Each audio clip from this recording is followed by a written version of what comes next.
आज जो मैं आपको सुना रहा हूं कहानी, शायद सुनने के बाद आपकी आंखों में आ जाएगा पानी। ये कहानी लगन, समर्पण, निष्ठा और साथ की है। ये कहानी जितनी मेरी है उतनी ही आपकी है। इस कहानी का जो मुख्य किरदार है वो हमारे आपके जीवन का आधार है। वो आपके लिए ज्यादा, अपने लिए कम बनी है। हाँ जी, बिल्कुल सही समझ रहे हैं आप। वो हमारे आपकी पत्नी है। वो हमारी आपकी पत्नी है।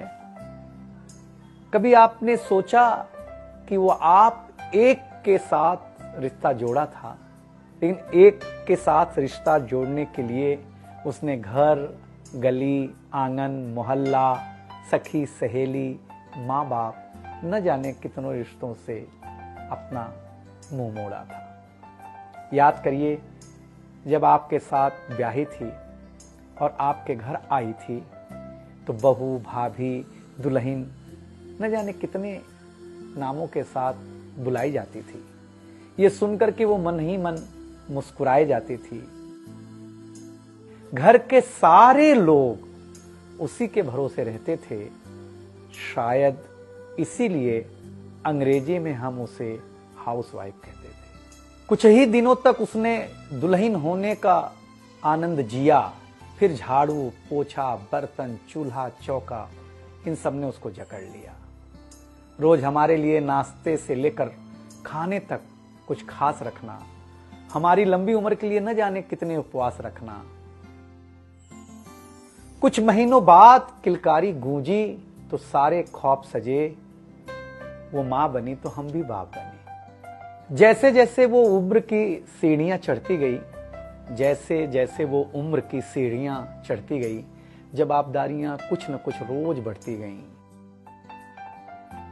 एक तरफ बच्चे पे नजर, दूसरी ओर मैं ऑफिस के लिए लेट न हो जाऊं इस बात का डर।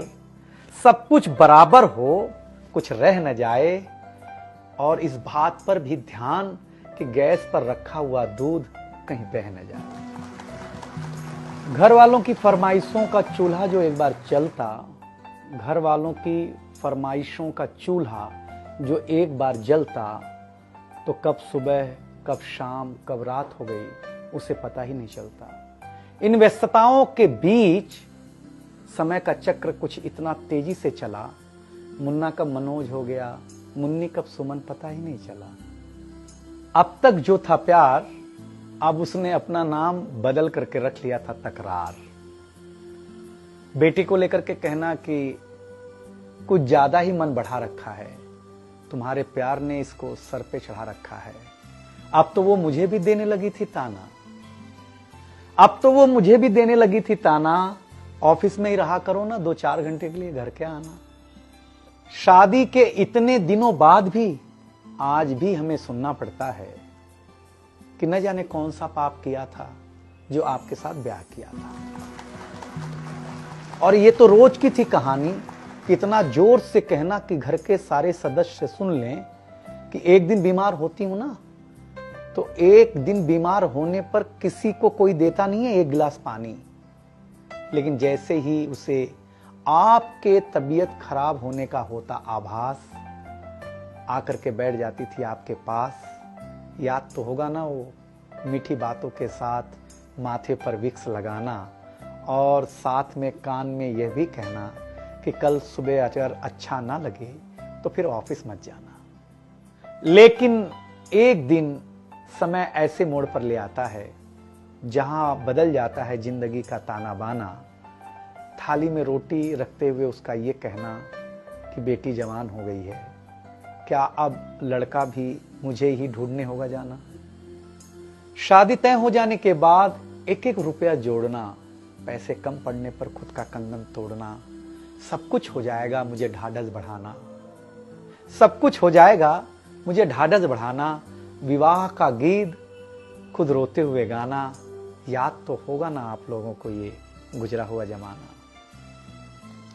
कुछ समय बाद जब हम जवाबदारियों से मुक्त हो जाते हैं तो कुछ ज्यादा ही धर्मयुक्त हो जाते हैं। उम्र के अंतिम पड़ाव पर हम बीमारियों के बीच जीने लगे हैं। बिना शक्कर की चाय पीने लगे हैं। लेकिन सच ये है कि जब तक हमारी आपकी पत्नी साथ है, चाय मीठी हो न हो, लेकिन जिंदगी में पूरी मिठास है। जबकि पत्नी के बारे में बहुत कम लिखा गया है, हर जगह माँ का ही गुणगान है। मैं मानता हूं कि माँ महान है, लेकिन आपके जीवन में आपकी पत्नी का भी महत्वपूर्ण योगदान है। तो आपसे निवेदन इतना सा है कि आप अगर घर पर हों या घर पर जाएं तो अपनी पत्नी का हाथ हाथ में रख करके संतोषानंद जी का लिखा हुआ एक गीत गाएं कि तू धार है नदिया की, मैं तेरा किनारा हूं, तू मेरा सहारा है, मैं तेरा सहारा हूं। आंखों में समंदर है, आशाओं का पानी है, जिंदगी कुछ भी नहीं, तेरी मेरी कहानी है।